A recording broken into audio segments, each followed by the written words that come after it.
2 decades, 50 Cent has communicated one rule to every person in the music industry. Every rival, every blogger, every podcaster, and every troll sitting behind a phone screen. Public disrespect triggers consequences. Not eventually, not when he gets around to it, immediately. And that rule carries no exceptions based on your age, your family name, the size of your bank account, or how many Instagram followers you think make you untouchable. So when T.I.'s son, King Harris, apparently decided to test that boundary by making dismissive comments about 50 on social media, what followed was something anyone even loosely familiar with how Curtis Jackson operates could have called from a mile out. Reports started circulating across hip-hop media and social platforms in early 2026, claiming that individuals connected to 50 Cent's camp pulled up on King Harris and physically confronted him. The word traveling through every blog and comment section was that King got smacked. And now, 3 questions dominate every timeline. What exactly did King say that brought this energy to his doorstep? Where was T.I. while his son was out here provoking a man who has eaten people far more powerful than a 21-year-old from Atlanta for breakfast? And what does this incident reveal about unwritten rules in hip-hop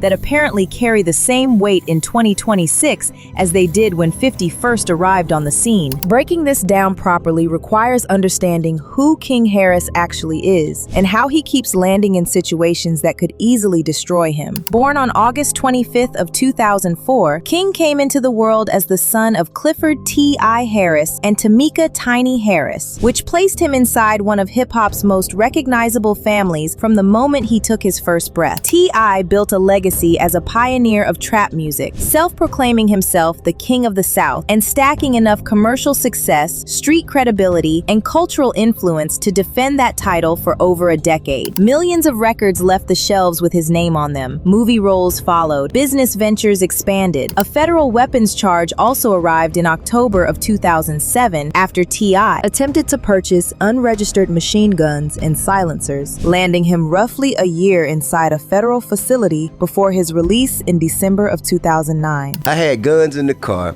machine guns and silencers in the car. I had a couple more handguns also in the car for protection, of course.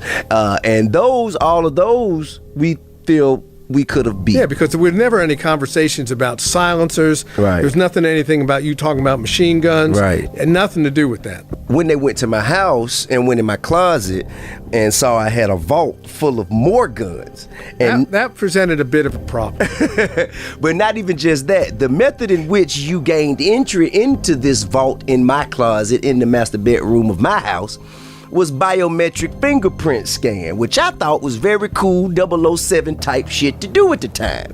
And that's the only motherfucking thing that kept me from beating the entire case. A drug possession arrest followed in September of 2010, adding another 11 months of incarceration to his record. King Harris absorbed all of that growing up. Fame, fortune, federal cases, and the intersection of street culture with mainstream success played out in front of him daily. And somewhere during those years, the street side of his father's story captured his attention far more than the wealth and the opportunities sitting right in front of him. Over the past several years, King has manufactured headlines for exactly the wrong reasons. Videos have surfaced repeatedly, showing him in confrontational encounters around Atlanta neighborhoods. Content he posted on Instagram read to most observers as a transparent effort to manufacture street credibility. Altercations captured on camera spread through the internet like wildfire, and the public response never varied much. People kept repeating the same warning: this kid is going to stumble into something he cannot walk away from. T.I. addressed the situation publicly more than once. A widely viewed video captured him in a tense sidewalk exchange with King, clearly frustrated, trying to pull his son home. You capping. You're upset. You're mad. You capping. You capping. I know you. You capping. I know you. I know you. Shut up. Shut up. I know you. Ain't no mystery, man. I know you though. I know you though. I know you though. I know you. What's wrong with y'all? Why y'all doing that to me? Y'all know me. You know I stand on business. You know I stand on business. Why you even letting somebody play with me like that? Why you letting somebody play with me like that? Why you letting him play with me like that? Why you letting him play with me like that? On podcasts, T.I. spoke openly about the challenge of raising a child drawn towards street behavior when every resource and every opportunity sits within arm's reach. But at the end of the day, I mean, I think about how I was when I was his age. 12 times worse. You did. You know, and I just, you know, I understand. I think he had some sort of like a survivor's remorse a little bit, because he, you know, as affluent and opulent as he grew up, as all the access to relationships, resources, and just, you know, the lifestyle that he grew up, he doesn't want that to precede his true character, his moral. He don't want to lean on, you know, being celebrity kid. He don't want to lean on living in a mansion and being rich. He's like, yo, man, I'm gonna stand on my own. Those conversations walked a careful line between paternal frustration and empathy, acknowledging King's rebellious streak while making it obvious T.I. wished his son would choose differently. Recognizing your son's rebellion and actually stopping it, though, occupy completely different territory. Based on everything that has unfolded publicly, T.I. has not managed to prevent King from pushing himself into increasingly dangerous positions, which leads directly to the moment that apparently crossed a boundary no one in hip-hop should want to cross. Multiple reports across entertainment outlets and hip-hop commentary described King Harris directing disrespectful comments toward 50 Cent on social media. How y'all bitch ass raised? I'm not raised like that. I don't go. I'm not going about my mama. I'm not going. So tell your ass mama dig her ass up and post a picture that look better than my mama. What's wrong with you? Y'all better tie y'all shoes. Y'all don't know who with. You better put that music up and shut the fuck up. Cause all that other shit ain't gonna get on my mother. Your mama. Dig that bitch up! Independent verification of the exact wording through specific screenshots or recordings has not surfaced in the available reporting, but the consistent account is that King's remarks carried a dismissive and disrespectful tone. Right like that. Your son don't love you. You don't got no family. You not loved. You rich, but you not loved, nigga. Money means nothing without no one to spend it with. Your son don't love you. And nigga, just for talking about my mama, I would slap the out that nigga just cause he share the same blood as you, nigga. I don't give a fuck. Man, at the end of the day, I don't play by my mama. I don't play by my mama. I'm just trying to raise, nigga. I wasn't raised by y'all father, nigga. My dad is TIP, nigga. Tip, nigga. That's how I'm raised, nigga. I don't play like this.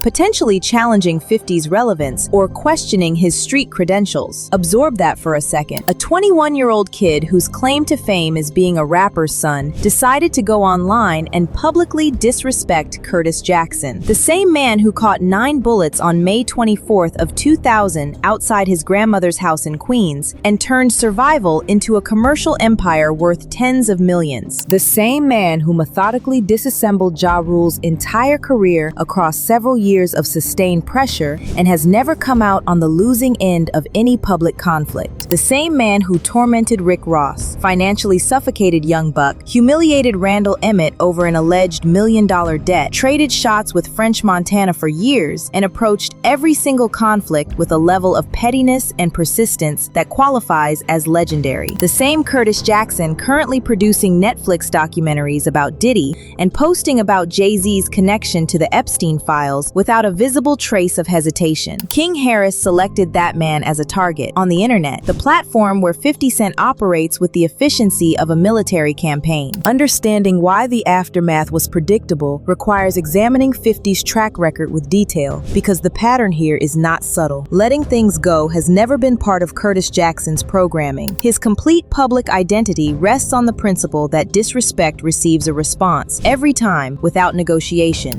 Has anybody ever came up to you and tell you straight up like, yo, 50, I don't fuck with you? Nope. So I slapped the shit out of him. Oh, look, I'll have somebody else. Nobody, Fifth. No, I'll have the shit slapped out of him. Yeah. You'll have the shit. Very fluently. Since the lawsuits and stuff started happening. Yeah, you gotta be careful. Yeah, you gotta move a little different. You gotta go like this. Look, you gotta give the look. But you got goons, right? Not me. Why would I have things like that? Right. Why would I have things like that? The Ja Rule and Murder Inc. conflict during the early 2000s didn't produce a single diss track and a handshake. 50 waged a multi-year offensive combining music, public confrontations, and calculated industry maneuvers that directly contributed to the commercial disintegration of everything Murder Inc. had built. In October, you did something to get back at Ja Rule. Yeah. And please tell the people what you did, because this is quite I bought like the first 4 rows in his concert. You bought the first 4 rows in his concert? Yeah, they was like on Groupon for $15. It wasn't a big deal. They was showing me the stuff on there, my sister and stuff, and I said, yo, they put concert tickets in? And I looked and his tickets was there. I was like, how much are the tickets? $15. I said, okay, give me the first 4 rows. How many seats is that? That's got to be like 200 seats. It's still ain't but like $3,000. So when he came out, there's nobody in the first 4 rows of his concert? You do not want to with you. Rick Ross became a target, and 50 escalated beyond music into deeply personal territory, surfacing private information about Ross's family and trolling him across every available platform. But you haven't destroyed Rick Ross's career. What was Rick Ross' last album? Triple C's. You know how many copies that record sold? No. 4,000 copies. What is destroyed? Fat Joe's last album sold 8,300 copies. This is what happens. That's another one, you punching below your weight. No. This is me fighting the fighters that are challenging me. Because you went to the gym the first few days and the coach called you champ, don't mean you ready to fight Floyd Mayweather. Do you understand? So if they come prematurely, I'll finish him now before they can even get good enough. After Young Buck's departure from G-Unit, 50 released private phone recordings and applied public financial pressure that stretched on for years. And Buck, I think that's over. I think that's done. But what do you mean? I think his career is finished. You know what I'm saying? It's because, like, his temperament, he won't actually get himself, like, right now he's in jail, but knowing who he is from the entire time that he's been around, I don't think he has what it takes to recover from, like, it takes discipline at that point, because it's when people begin to want to give you resistance. Hip-hop culture is out with the old and with the new. Producer Randall Emmett allegedly owed 50 money, and 50 turned Instagram into a collection agency, posting about the debt relentlessly until every dollar materialized. That kind of persistence is not a mood or a strategy for specific situations. It is a permanent operating system, and the network surrounding 50 extends well beyond boardrooms and production studios. South Jamaica Queens shaped Curtis Jackson before the music industry ever touched him. Yeah, we didn't have much. Like, I grew up with my grandparents. 'Cause my mom, she got killed when I was 8 years old. I had to live with them full time, and I went and stayed with them. And it was like, we was living on my grandfather's income. So he was real old fashioned. He's representation of tradition for me. So he would just come and give my grandmother this check. And I never understood that growing up. I was like, you just gonna give her the whole check? He was like, yeah, what's the matter with you? Like, and then later, like as an adult, he'll tell me, he said, you couldn't see it and you won't understand it because you was a baby. He said, but when I gave your mama the check, he said, when I gave your mama the check, it stopped her from looking at things I couldn't give her.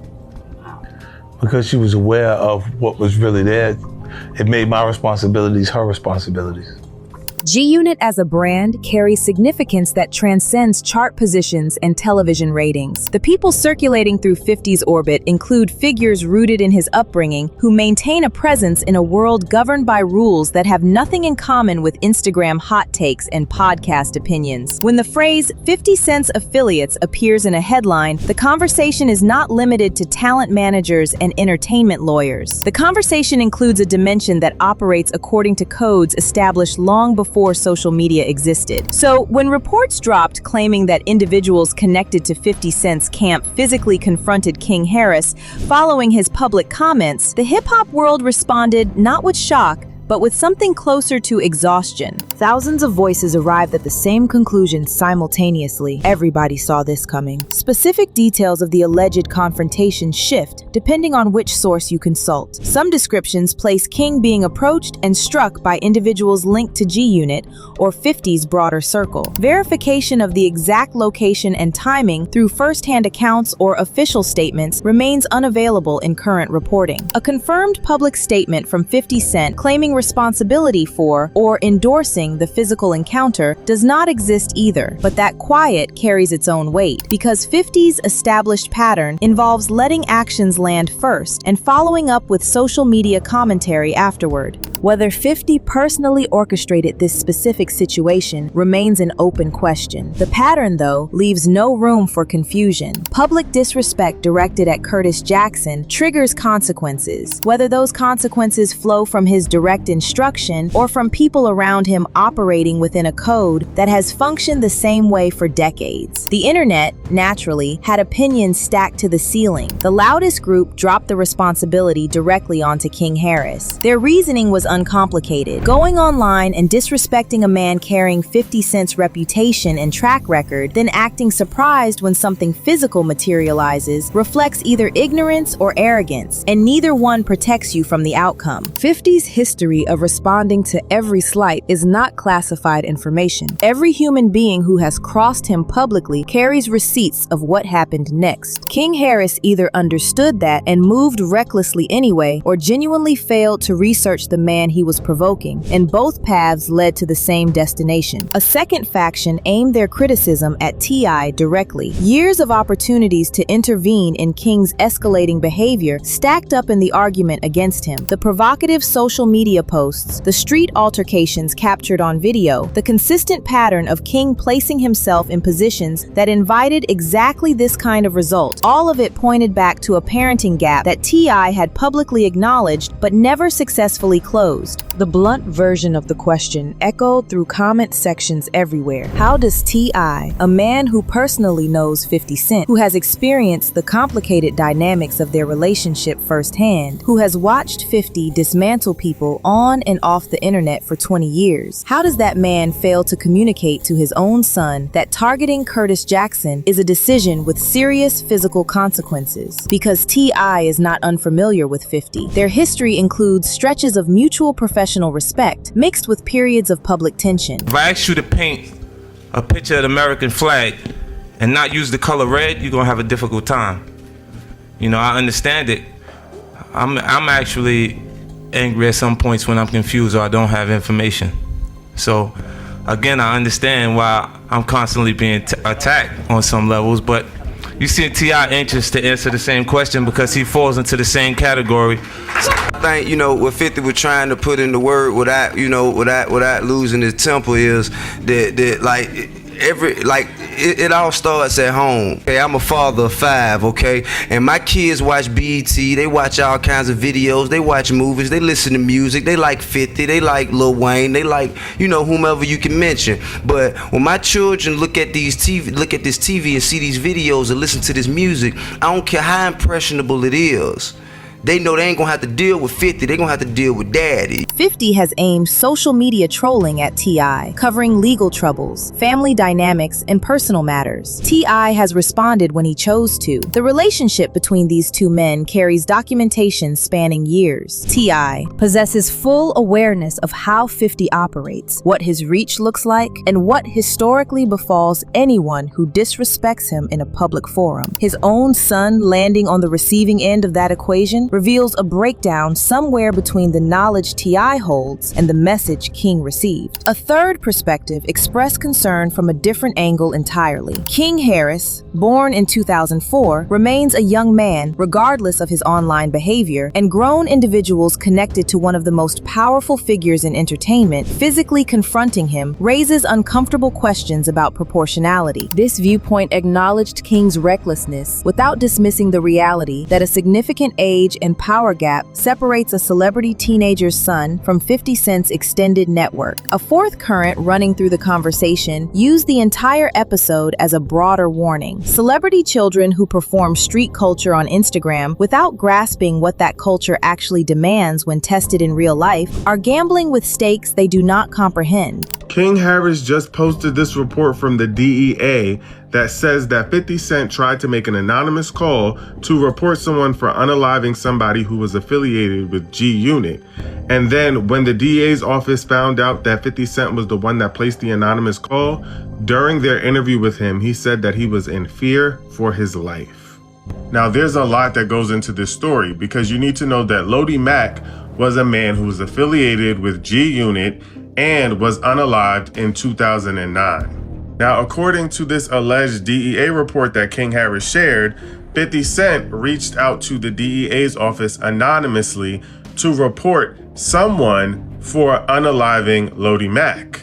King Harris is not the first child of a famous rapper to collide with a reality that family money and a recognizable last name cannot cushion. The distance separating a provocative Instagram post from the actual world that street culture originates from is massive, and King apparently measured that distance the hard way. Pulling the camera back from the King Harris situation reveals how it connects to the larger moment 50 Cent is commanding in early 2026. This is a man simultaneously producing Netflix documentary content about Diddy, posting about Jay-Z and the Epstein files on social media, confronting billionaire-level power structures publicly, and evidently still maintaining a network of associates who enforce a respect code that predates the internet by generations. 50 Cent in this phase of his career operates across multiple dimensions at once, and the King Harris incident, while comparatively minor against the backdrop of the Diddy and Jay-Z conflicts, reinforces a message that has traveled alongside Curtis Jackson since the beginning of his public life. That message translates simply: